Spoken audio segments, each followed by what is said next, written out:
Bom dia, boa tarde ou boa noite. Eu espero que vocês estejam super bem. E no vídeo de hoje nós vamos reagir ao futuro de Ener Valencia no Internacional. E não é segredo para ninguém que eu sou muito fã do Ener Valencia. Pela história que ele tem, em Copa do Mundo, eu quero muito que ele permaneça no Inter.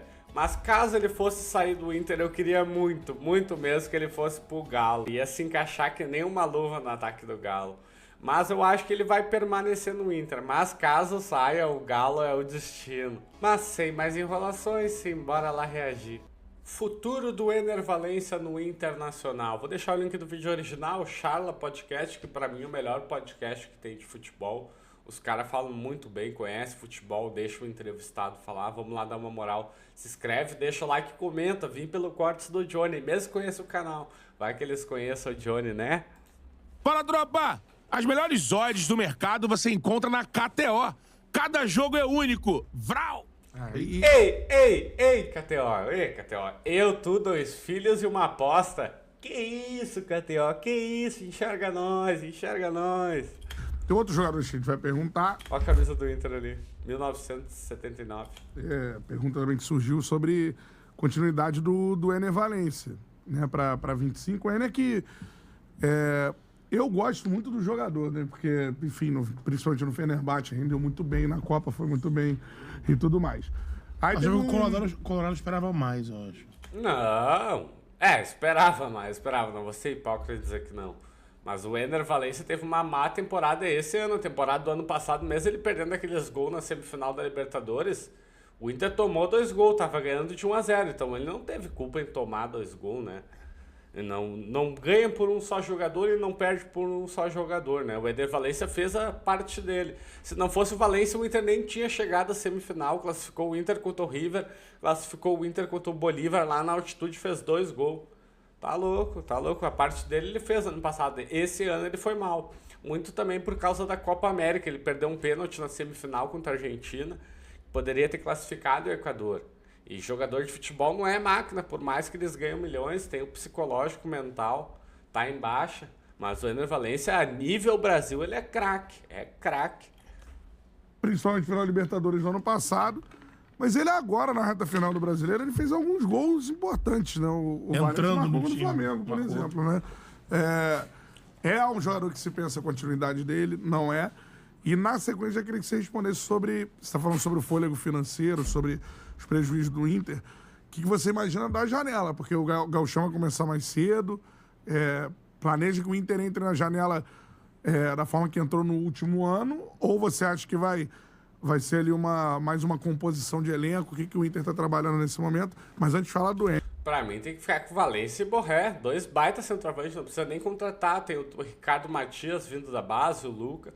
Deixa os da base se não tiver os 2. O problema de Borré e Valencia é que os 2 são convocados, né? Ener, por favor. Não, o Ener é um jogador que a gente apostou, acredita muito pelo retrospecto. Um jogador de Copa do Mundo, um jogador que onde passou foi goleador, né? E que, claro, tem a sua forma de jogar, um modelo de jogo, né, do Roger, muitas vezes, né, em determinados jogos tem uma facilidade maior de adaptação, em outros não. Eu acho que o Roger está lidando muito bem com isso, né? Ontem fez um gol e uma assistência, né? E tem sido importante aí na composição do grupo, e a nossa ideia é que ele permaneça, né, como um jogador que vai nos ajudar muito ainda e tenho certeza que vai fazer muito gol. Se o Roger conseguir achar um esquema com Borré e Valencia, meu Deus, não tem, cara. 2 centroavantes de hierarquia. A nível América do Sul, claro, falando, né? Mas se tu for pegar como exemplo o Ener Valencia em Copa do Mundo, o Ener Valencia tem 6 jogos e 6 gols. Isso é indiscutível. Um gol por jogo, né? O Pelé, por exemplo, tem a média de gols do Pelé 0,91 por jogo. Menor que a do Valencia, claro, não estou comparando os 2 jogadores. O Cristiano Ronaldo tem 14 jogos, 14 e 7 gols. O Valencia tem 6 jogos e 6 gols. O Neymar, o Valencia, a média dele de gols por jogos em Copa do Mundo é melhor que Pelé, Neymar, Cristiano Ronaldo e Messi. Que esses 4. Por média, né? Claro, pode dizer, se o Valencia jogasse 10, só faria os mesmos 6. Pode ser, mas eu só tenho como falar o palpável, né? O que de fato aconteceu. Essa é a média dele, 1 gol por jogo em Copa do Mundo. Não é pra qualquer um, né? E fora os outros times que ele jogou, ele foi campeão em todos os lugares que passou e vai ser no Inter. Fé. Muitos gols. A janela, nós montamos esta equipe com a ideia de fizemos um investimento que para nós é um investimento alto, né? Mas todo o nosso investimento talvez tenha sido um jogador dos 3 maiores receitas do Brasil. Nós foi toda a janela, todas as 2 janelas. Né? Somar a janela do ano passado e do início desse ano, né? Somadas são menores do que um jogador do mínimo de 3 clubes. Por exemplo, né, das maiores contratações, né? Flamengo, De La Cruz, por exemplo. Esse ano, Botafogo. Alcaraz também. Alcaraz, De La Cruz. Botafogo foi o Almada e o Luiz Henrique. Um desses aí foi maior do que todas as nossas contratações. Somada a todas as nossas. Que tem nome de Pobó. Pode somar aí. Pode somar. Por isso que eu falo, o Inter tem que virar SAF o quanto antes. Ainda tem que aproveitar o momento bom, quando o Inter ainda vale muito dinheiro, o patrimônio que o Inter tem, o que o Inter tem. Meu Deus, cara, quanto que o Inter não vale? Não precisa vender tudo, vende uma 49%. Um mecenas ali para ajudar, claro, ele vai querer ter uma gestão de controle. O mecenas não vai entrar e dar dinheiro na mão de quem ele não sabe, não conhece, não sabe o que vai fazer com o dinheiro, né? Mas bem bolado, fazer um bem bolado, pro Inter virar a SAF, meu Deus, não quero nem imaginar. Meu Deus, chegou a ficar iludido. Thiago, Maia, Borré, Alário, Ener Valencia. Quem mais que a gente... Valência foi ano passado, mas o Borré nessa. O Borré é a maior contratação da história do Inter. 7 milhões de euros, por aí 6,5, com que o jogador pode jogar, pode aumentar. O Thiago Maia foi 4 milhões de euros, mas foi por 50%. Se fosse pelo 100% do Thiago Maia, ele seria a contratação mais cara. A janela do Inter foi boa, as contratações foram boas. O Inter disputaria títulos se não tivesse com o Kudê. Se tivesse demitido o Kudê já no gauchão quando perdeu pro Roger ali, contratado o Roger. Mas tá bom, pelo menos os frutos estão sendo plantados, as sementes estão sendo plantadas ali na frente que a gente vai colher. Claro, mas a maionese pode desandar, né? Tem que estar prestando atenção, profissionalismo. Trouxe Fernando. Soma todos, não dá um. É uma tamanha dificuldade que é de fazer futebol. E nós fizemos uma equipe, né, que, óbvio, vai passar por ajustes, terão provavelmente algumas saídas e terão chegadas, mas na ideia de manter um equilíbrio, de não ter grandes investimentos. Essa é uma condição, principalmente pelo ano que a gente teve difícil. Né? Se fosse um ano onde a gente tivesse conseguido a receita que nós projetamos, né, na sua totalidade, né, para este ano, sem os custos. O Inter teve da enchente 90 milhões de prejuízo. Aí vem o Cruzeiro querer cobrar o Inter na maior cara de pau e o Flamengo, do Wesley e Thiago Maia, sem levar em conta que teve a enchente. O Inter teve 90 milhões de prejuízo, teve que vender o Maurício pro Palmeiras, nem ia vender. Fez muita falta o Maurício, ia ficar até o final do ano para ser vendido talvez para a Europa.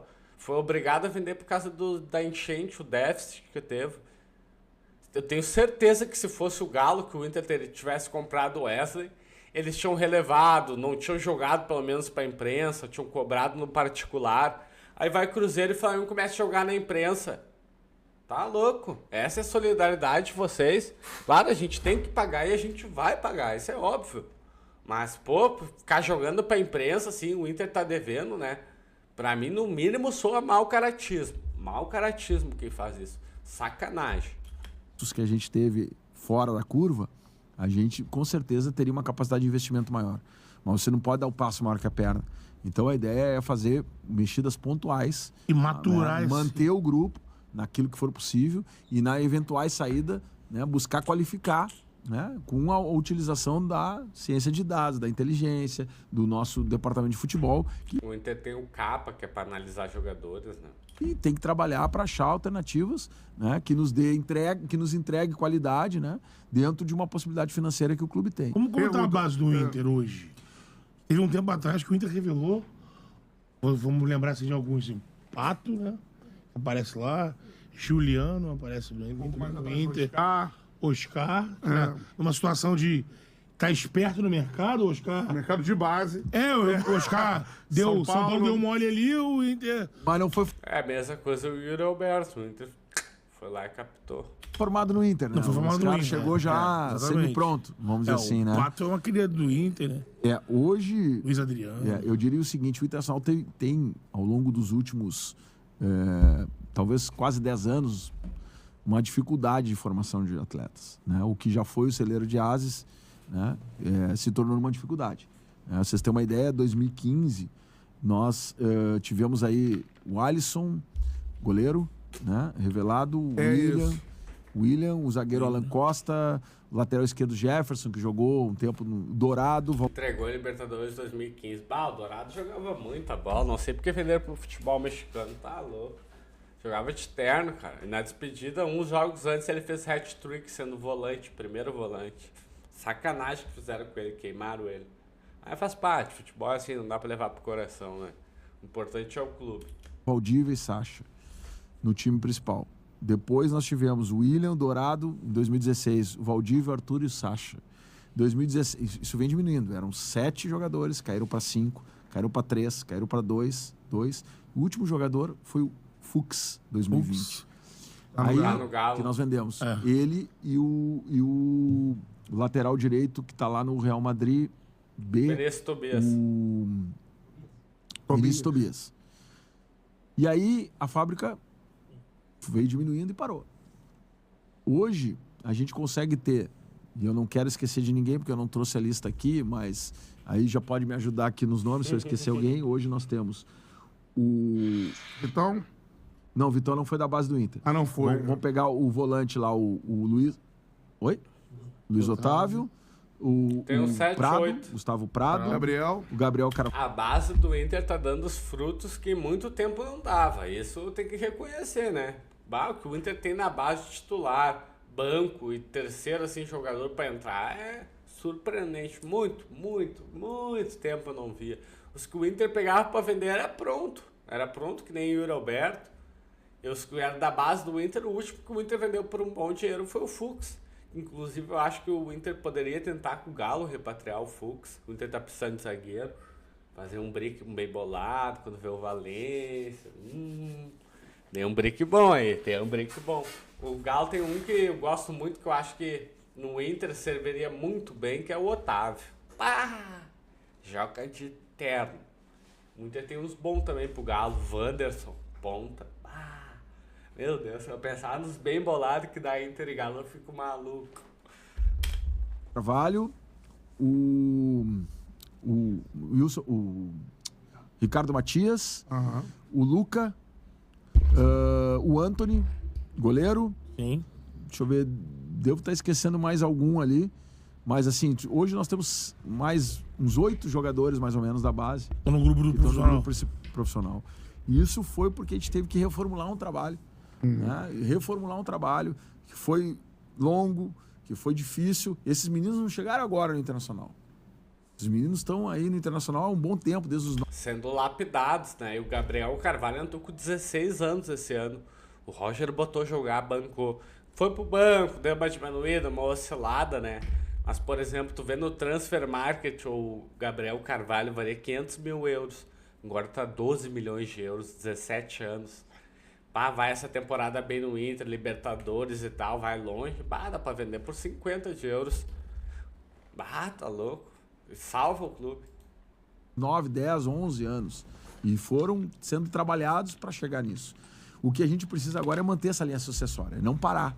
Né? Porque essa é a história do Inter, essa é a tradição do Inter. E o trabalho importante que está sendo feito, a gente ainda tem um hiato na categoria sub. Falando da forneria ali, que gancho, hein? Que gancho pro marketing. Brabo. 20, um pouco. Imagina o Johnny no Charla Podcast. Vocês acreditam? Comenta aí no chat, eu acredito. Meu Deus, eu fico maluco. Porque vários desses meninos são sub-17. O Gabriel, né? Então, essa categoria é uma categoria que vem crescendo bastante. E a gente espera manter isso cada vez mais, porque isso é o motor de um clube formador, de um clube... Claro. Então, isso óbvio, tem período de maturação, né? não exaltei aqui, mas é importante deixar registrado ali que no momento mais difícil, né, ali das enchentes, estava lá com a gente o Magrão como diretor executivo, o Cudê como treinador, também passaram por um momento difícil, né? Sim. Também tiveram vários jogadores desses que estão hoje jogando e que não jogaram, é verdade, porque o Cudê não deu a oportunidade no time. A maldição do Cudê, a herança maldita de El Chacho Cudê, meu Deus. É bem um deles. Mas o Cudê trouxe eles pro time profissional também. Eles começaram a treinar lá atrás, né? Então, isso talvez tenha dado um tempo de maturação também importante. A gente, né, nunca sabe cada jogador o seu tempo, né? Então, hoje eu diria que a gente recupera um pouco esse cenário, né? Tendo ativos formados na base no grupo profissional. Mas isso não pode parar, né? Esse é um trabalho contínuo e aí a organização lá da base, a partir do nosso diretor executivo Jorge Andrade e também do Milano, que é o coordenador geral da base, um trabalho sendo reorganizado com outros profissionais para que a gente possa manter isto uma constante. Tem uma ideia de quanto o Inter investe de acordo com os principais na base? Assim, é muito? Tá muito atrás? Eu acho que o Inter tem um investimento equilibrado em relação aos demais. O que tem sido uma tônica que mudou muito, e a gente tem que acompanhar isso, e isso é uma dificuldade, é que o mercado de base ele atingiu um nível de valores que não era há alguns anos atrás. Exatamente. Hoje um menino de semi-pronto, vamos dizer assim, de 14, 15 anos, já está valendo alguns milhões. Não. E você precisa ter dinheiro para fazer isso. Como o Tobias foi vendido pro Shakhtar, agora tá emprestado pro Real, nem sei se vai ficar, com 16 anos. Mas o Inter precisava. O Inter trouxe o Alan Patrick envolvendo o Tobias na negociação, senão não traria. Mas o Tobias é a maior promessa do lateral direito do Inter há muito. Do Inter não, do Brasil. Eu acho que talvez desde Daniel Alves. E vai estar lá, talvez, né? Às vezes não vinga, né?